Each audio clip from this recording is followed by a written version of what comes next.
Hey guys, how you going? It's VaulSC here. Today, going to do a special video responding to and reacting to the news about this campaign challenge known as Backdoor, which guys may have heard of if you visit the forums or look at social media to do with infiNity. I'm going to sort of talk about what happened and explain what has just sort of come across us, and also give my reactions, but be warned, this video is a bit of a rant. It's going to be a bit of an emotional one. I'm sure you guys come to the channel for that kind of thing anyway, so let's have a bit of fun with it, or not, as the case may be. So, woke up this morning and checked my phone, and somebody posted this. Let's have a look. So, it's talking about the first challenge ITS. It says, the combined army prevails as the winning faction of the first challenge ITS. The following characters cannot be used in army lists for ITS leagues or tournaments until further notice. Outside official ITS games, these characters can be used normally. It then proceeds to list 6 different characters that can now just not be used in basically competitive games. Winter winner Leabag is the player holding the first position of the world ranking of the ITS after finishing Challenge 1, Crisis Backdoor. So he is awarded with the honorary title of Winter Winner. Leabag, and they've spelled it differently this time, good job guys, has selected the combined army to be the faction with access to the improved profile HVT, that's the improved designated target in the scenarios, including the designated target special rule, using the following profile, and it then goes on to list, the fact that if you play one faction, the generic designated target you get for missions that include it is better than everybody else's faction, for no reason other than somebody winning a tournament somewhere. So we need to talk about this, guys, and we need to break it down because a lot of people in the community are really pissed off about this. There's a lot of unhappiness right now about what has happened, and it's justified. This is a really, really disgracefully stupid thing that's just happened. But we need to put some perspective on it, and we need to sort of calmly sort of talk our way through it, and then we'll get mad after we've broken this down a little bit. Okay, so the first point that we want to make here, that VaulSC wants to sort of bring to you here, is that we're not getting enraged about or having an argument about the balance of the game being suddenly broken. Just because these particular factions can't use these specific characters at the moment doesn't stop us from playing infiNity, doesn't mean that suddenly some factions are more powerful than others. It's not going to hurt our experience of infiNity tournaments that badly. We can still play the game that we know and love. Nobody's arguing about that. That's not really what's at stake here. Maybe a few people might bring that up sometimes, but one thing I want to avoid is feeding the people on the forums and social media who say, but wait, you guys are getting out of hand because it's not really wrecking the game, we can still play infiNity. That's not what this is about. That's not what we're really disputing here and what we're really upset about here. So people that are saying that are missing the point, and they need to be told that. They need to understand that. The problem with what's happening here is, first point, that Corvus Belli are making, a change to the way the game is played and experienced at a competitive level arbitrarily, and they are passing off the reason as, to do with the winner of a particular event or of a particular campaign, and having that affect everyone else. So nobody, apart from the people nearby, know who this Leabag guy is. Nobody really cares who the winner of that particular tournament is. It happens in a specific part of the world, way away from everybody else's experience. So, like, if you live in America and there's a tournament in Europe and somebody wins that tournament and they use that as the justification for changing your gameplay experience in your game, does that sit right with you? Does that seem fair? I know that a lot of people sort of walk down the street and sort of don't really care about, things that aren't their problem and that don't happen to them. But a lot of people do sort of feel like, justice is important and equality important and having a fair go is important.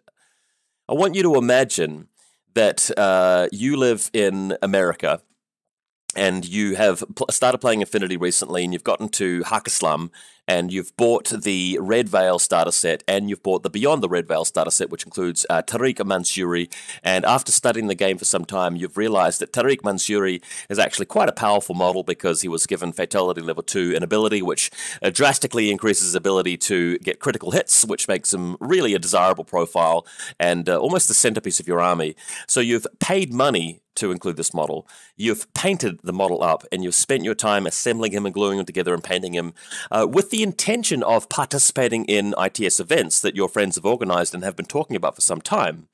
And then suddenly you wake up in the morning and realize, hang on, arbitrarily, the designers of this game have just said, no, can't just play that model in the event anymore.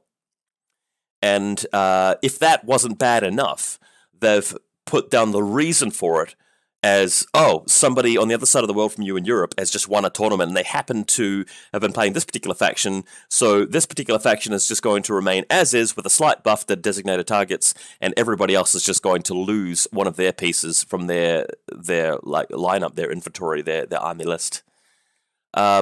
Seriously, how would you feel? You know, if that's you. You know, somebody who's really keen to play this model, which has suddenly been buffed a little bit, has been advertised in a pack which costs money, that it takes some time to assemble and paint, and then you're suddenly being told, until further notice, just can't play him. Let's pause here for a second. There are going to be people who come out of the woodwork and say, oh, hang on a sec.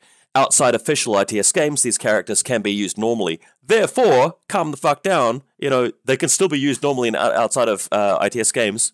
Well, we need to sort of shove those people aside and say, no, again, missing the point. It's more about the principle. It's more about the fact that, okay, we don't really care what it's not affecting. What we do care about is what it is affecting. So you've got people who want to commit to ITS games and actually practice for ITS games, participate in events, pay money to show up at events, pay money to buy models, and those people, for no good justifiable reason, are being shafted. They've been treated unfairly. And I think we have to all agree here that that is unfair treatment in that way. That is, it's not unfair to just say to somebody, hey, look, can't use that model anymore.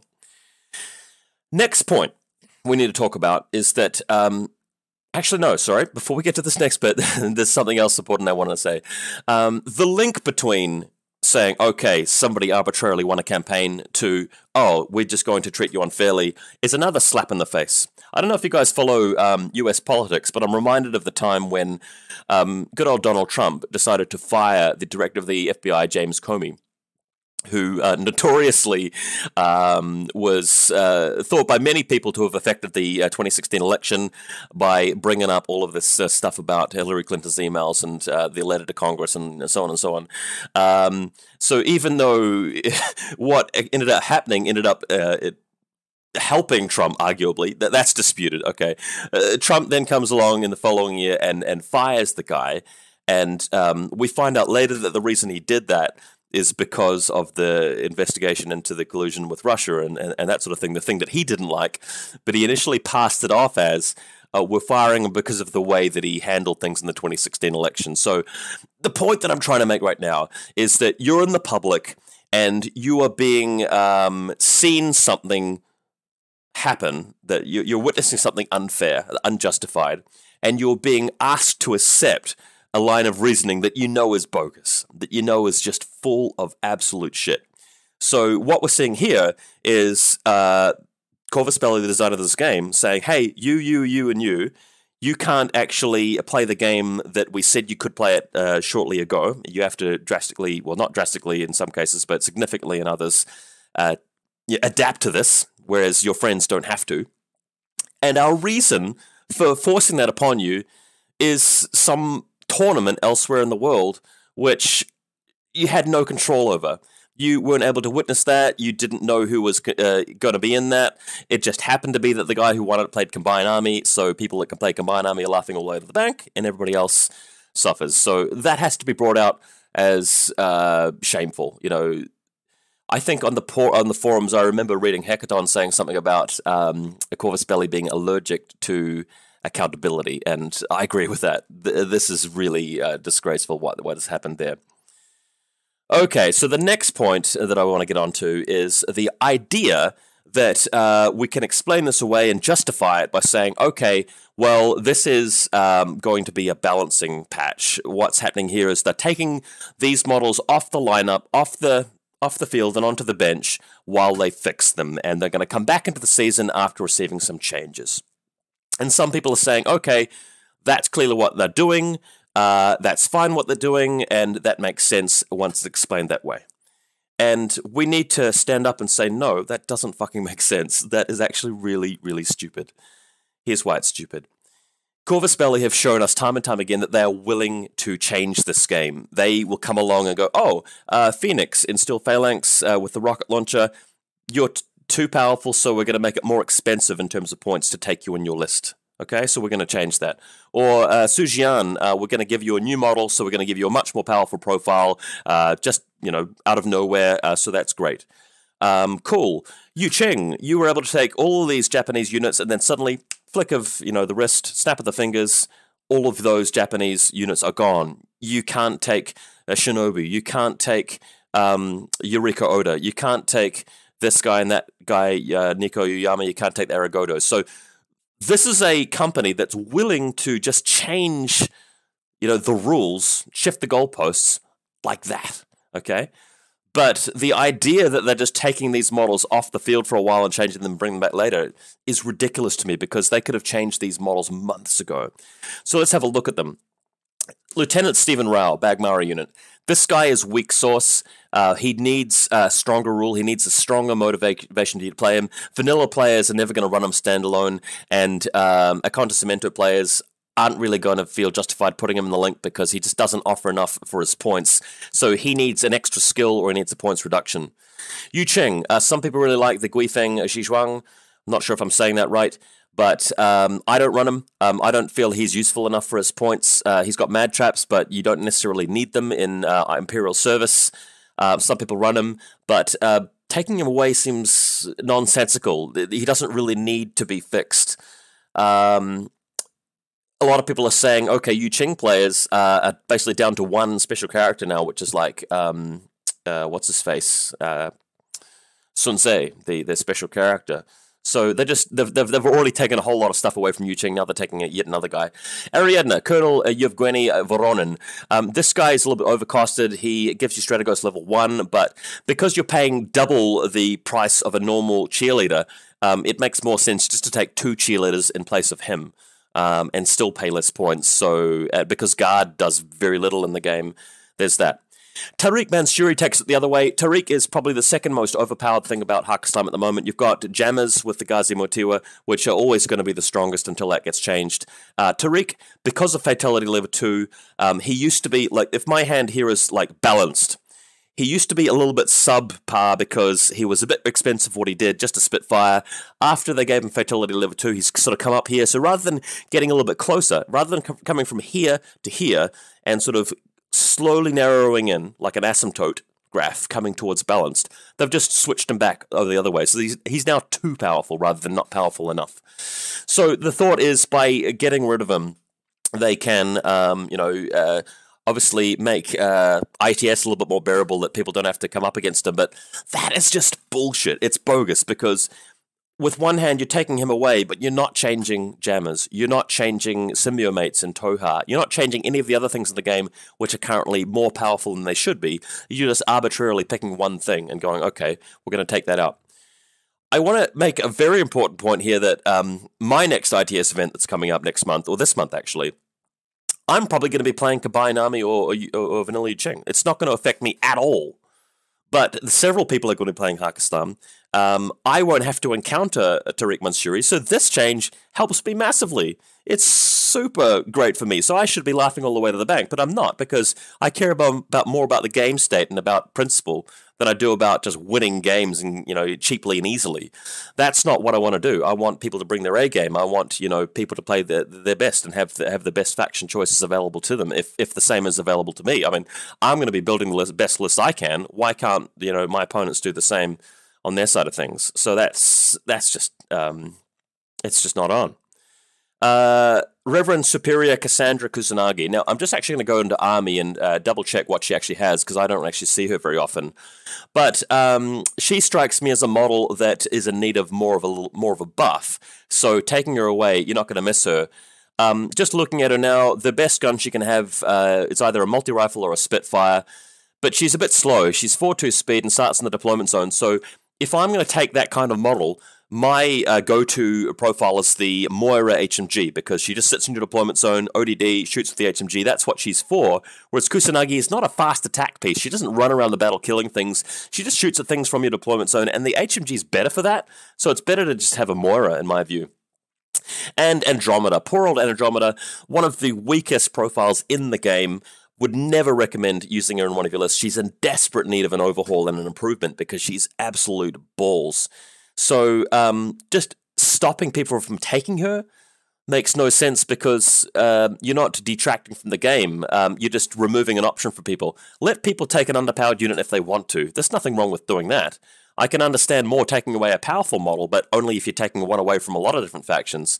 So, as you can see here, this is just a jumbled mess. It doesn't make any sense. There doesn't seem to be any system as to why they would select these models. The best explanation for us so far is that they want to change those particular models, but even that explanation sucks, because we have a history of Corvus Belli just arbitrarily changing models when they want, whenever they want, at a drop of a hat. I mean, they can just do that overnight, changing the army builder, and suddenly something has got a decreased points cost or different rules.